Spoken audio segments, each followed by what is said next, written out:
Alright, we are live on YouTube via the Camerafy Live app, which I absolutely love. This is Dave. You might recognize him from a couple of other reviews. If you don't, look through this channel, which is the Massachusetts Beer Review channel of YouTube. This is not the Facebook group tonight.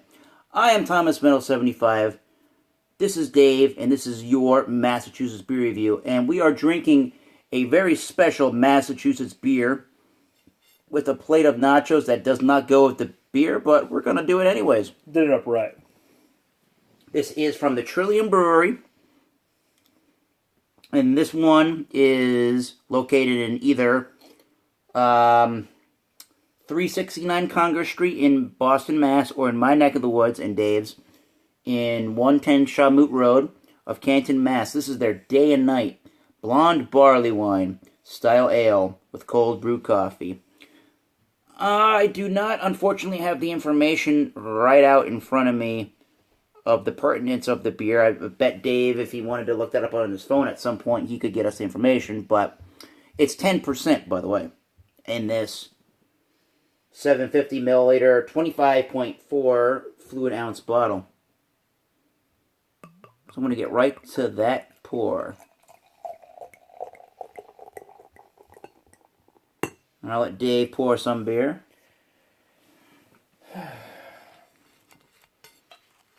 Trillium. Oops, sorry. Apologize. Didn't see the Rule number one. elbow extension over here. I don't spill. I don't make the amateur mistake. If you know anything about the craft beer movement and some of the IPAs coming out of New England, Trillium is one of the forefronts on that. And this bottle, I think I got it at Julio's Liquors in Westboro, Mass. the other day, and it was, I believe it was $12.99 for this bottle. Good price for a beer.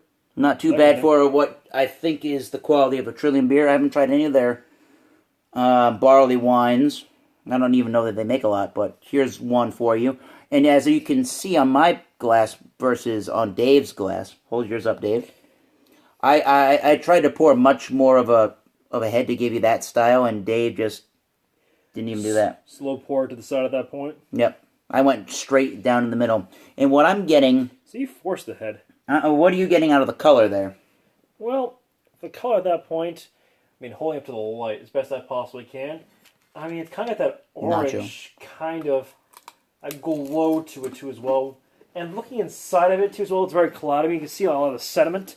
Mm-hmm. So that's definitely the look and appeal that I'm definitely getting from this. Yeah, it's definitely an orange hazy kind of look like a Trillium beer will have with that hazy look. It looks like it's going to hold some nice lacing on it. It's got some nice alcohol legs at 10%. And I would say the head is like an eggshell or like a bone-colored kind of a white head. It definitely looks the part of a high ABV beer, but it does have, on my glass, it's holding that head retention fairly nicely, so it looks very inviting. Well, yet again, the style of glass here is very different. I mean, I have more of a traditional goblet style of glass. I mean, yours mine's more like an oversized kind of snifter type deal, I guess. So, different style of glass, different style of pour, just sells a different way. Both of them should smell fairly much the same, so let's get to that. Holy shnikes. There is cold brew coffee and coffee notes. Definitely that coffee smell is like... Wow. Definitely overwhelming, I think. It smells delicious. It does have a... Unlike a traditional imperial stout or even some kind of stouts in darker style beers that have just a black coffee flavor, this one's with the cream, the coffee. The thing is, when I'm smelling this, and you know what, I don't really sound like a little bit archaic here, but it smells like Folgers in your cup at that point. It does. But 10 times stronger. I mean, it's almost deceiving at that point, because traditionally a coffee type of like either porter at that point, traditionally darker at this point, and you know it's easily well presented, and the coffee notes you smell a mile away. Mm-hmm. This is sneakingly deceiving. It really is. I'm also getting the color normally would give it away, but this is just a surprise. I'm also getting, and you can get it in coffees as well. I'm also getting some kind of a citrusy, like lemony note, or maybe There could be a little bit of orange as well in there somewhere. But the predominant flavor It's coffee. really is coffee and a sweetness to it. I don't know that I can name anything else that's going on. I think the best way I could really describe it is kind of like the first cup of coffee that you'd have in that morning. Like your best kind of morning. Like that sweet, inviting kind of aroma. Yeah, sweet coffee cream, maybe some lemon, maybe some orange. Other than that, it smells like a good barley wine should. Something that's inviting is something that would slowly, gently, and probably lovingly wake you awake. Well, you want to find out if your words match the description of the beer's flavor right now? Let's do it. Well, I'm game, if you are. Here's a new Trillium beer I've not tried yet. Day and Night Blonde Barley Wine with cold brew coffee. Cheers, David. And I get the name of Day and Night.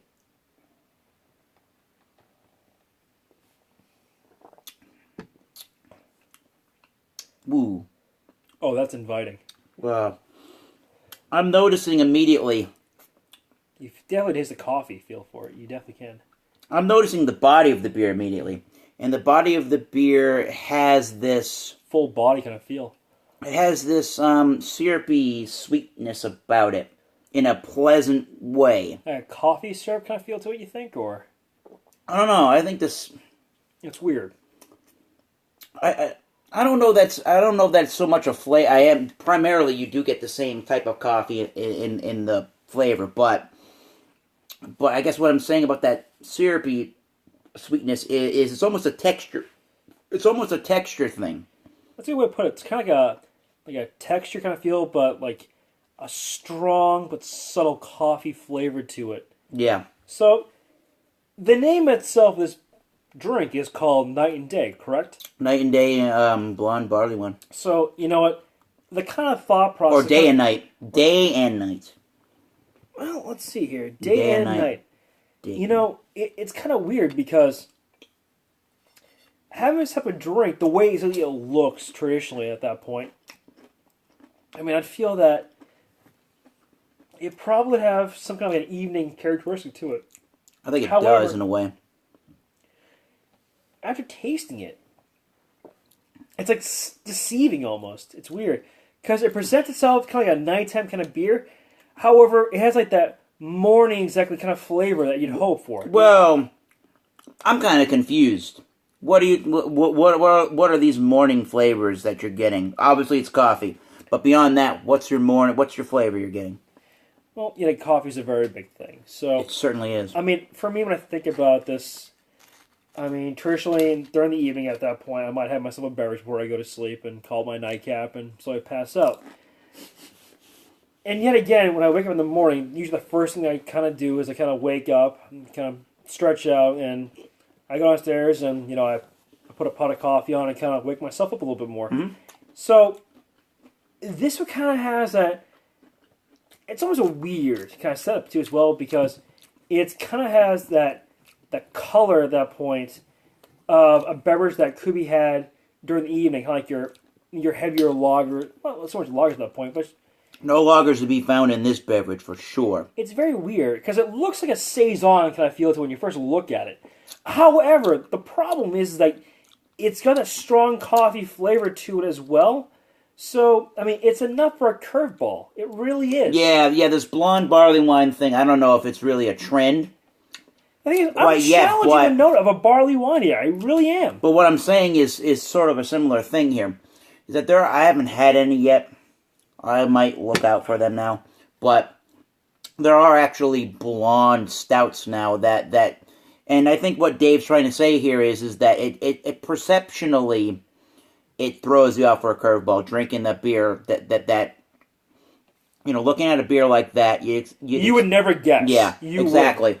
But again, it's a wallop of a lot of different things going on. Primarily, that Folgers, almost a medium roasted kind of a coffee. There's a little bit of that. It tastes great. There's a little bit of the cream. I agree, it tastes great. There's a little bit of the cream in that syrupy, sugary sort of a note. That's good about a barley one. Well, the thing that's very interesting to me at this point, too, as well, is it said that it was a barley wine, okay? So, the weird thing for me at this point is that, you know, after tasting this, and I've had a few barley wines here and there, but you know what? I am really struggling with the notion of calling this a barley wine. I mean, Well, what do you think? It's a blonde barley wine. I think what it's doing, again, as I eat some nachos that do not go with this beer, but they're both delicious in their own right, so do whatever the hell you want. Our nacho plit's kind of, well, extreme. Sure. But again, the notion of the barley wine, again, I'm getting those syrupy, sweeter, oily kind of notes from the body of the beer, which is, to me, barley wine. I do get a fruit sort of an aspect, but it's not like a traditional barley wine where it's a darker turned fruit.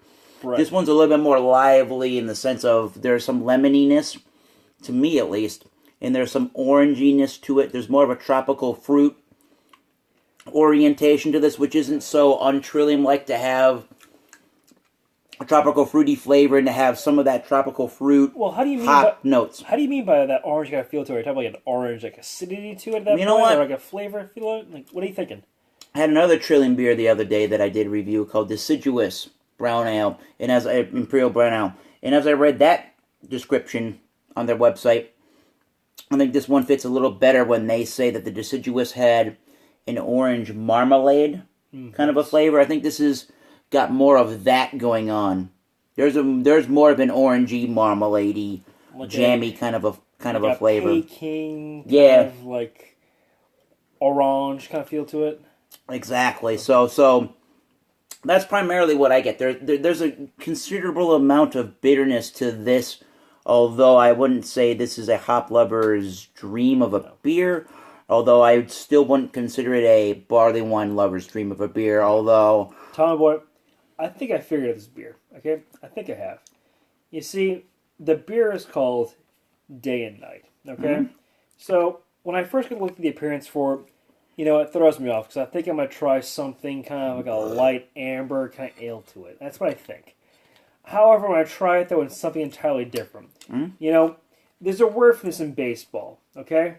It's a very simple word, exactly, but most pitchers and most people that play the game know it very well. home run. It's called the changeup. Okay? Oh. It really is called a changeup. It's when you think you're going to be, from a batter's perspective at that point, you think they're going to throw a fastball and they throw you something that appears to be it, and it's really something different. This is the classic changeup. So by looking at the color exactly and texture of this beer, you know what, before I even smell it, before I even taste it, I have the mental thought process that, you know what, I'm expecting kind of like an ale, type of like a golden amber kind of feel to it. However, when you smell it and you taste it, it's entirely different because it has none of those properties to it whatsoever. So, I mean, I have no problem saying this is a change-up kind of feel to it. And, you know what, I like it. I really do. This is a certain bottle of surprise. Yeah. I'm. If you're watching this, hello. I watched Matt from Massive Beer Reviews last evening, do a review of that Deciduous Brown Ale from Trillium. I think Dave is saying this in a different way than Matt did, but Matt talked about that beer. You know, he talked about it being, is it like a brown ale? It's deceptive. But what he kind of said is it like a brown ale? No, but is it interesting as hell in a good way? Absolutely it is. Does this remind me of a barley wine? Not really at all. But is it interesting? Is it damn interesting in a good way? Absolutely. Yeah. Friggin' it is. Absolutely. The thing is so much is that, you know, it's the shock value. I think that's what you get for it. Because you pour it, you look at it. It's like, you know, this looks like a very simple, Yeah. uninteresting type of, well, lager setup. The aftertaste is sort of barley wine in flavor, although I think this is... I challenge that heavily. I really do. That barley wine, exactly, kind of feel for it. Well, okay, so after all of our bickering and ranting on what really to think about this beer, we're going to go right down to the brass tacks, Dave. All right. Take your final sip on camera, or take your sip before you come up with some kind of letter grade or out of 100 rating.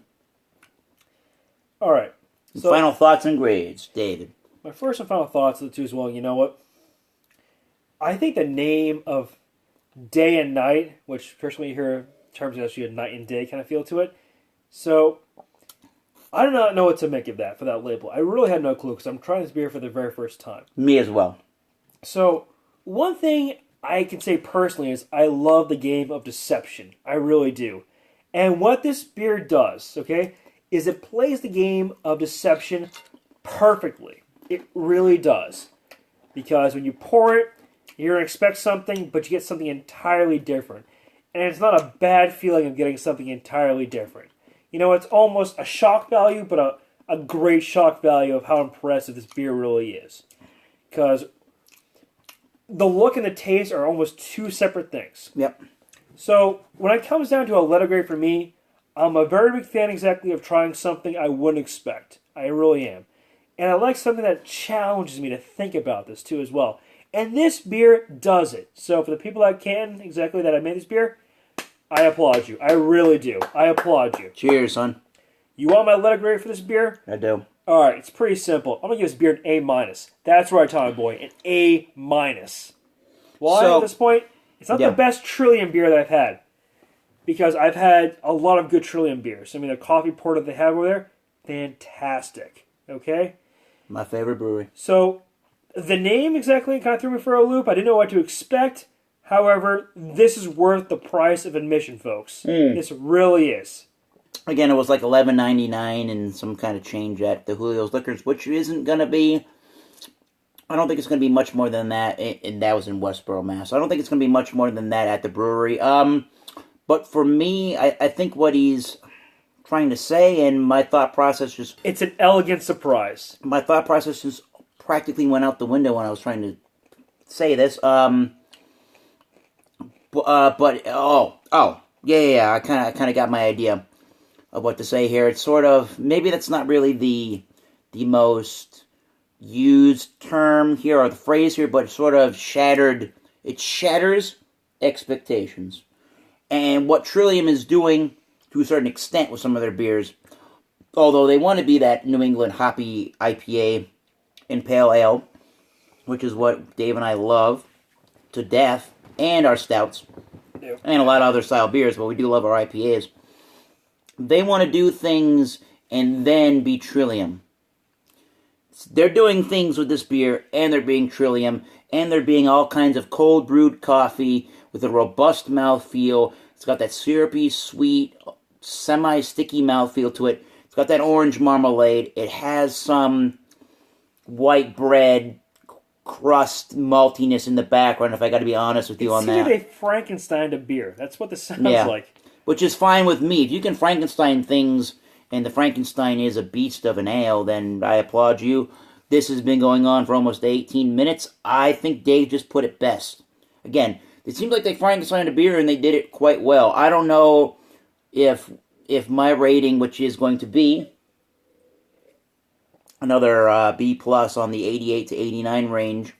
I don't know, but what I'm going to say is, even the high ratings, I think that's a high rating still, and yours is obviously pretty high rating. But I love a good surprise. I really do. And this is a great surprise. That is, and this is a great beer. But is this one that I'm going to seek out, you know, am I going to seek this one out a lot? No. Challenge. I would. I actually honestly would. The reason being, too, as well, is the style of the beer, for the feel of it, the flavor of it, too, as well, the way it looks, and the way exactly it finishes on the palate. You know what? I'd be more than willing and welcome exactly to have this beer again and seek it out. Even for that, I would love to actually get this for gifts to my friends, too, as well. I would. Because the simple thought process, like, you know what? It really is a change-up. I mean, you would never expect the way it looks, the way it feels, too, as well. And after you smell it, after you try it, it's like, yeah, this is entirely different from what I thought it would be. And you know what? It's not a bad surprise. It's not a bad surprise at all. Grab your glass. And you know what? It's time. That is perfect way to end this review. For 20 minutes long, practically. I've been Thomas Metal 75, the Masters Beer Reviews channel of YouTube. I'm Dave. This has been Dave, yep. And until next time, keep tasting those great beers. Cheers. Cheers. We'll see you soon. Keep supporting your local craft breweries, no matter how big and legendary they have become.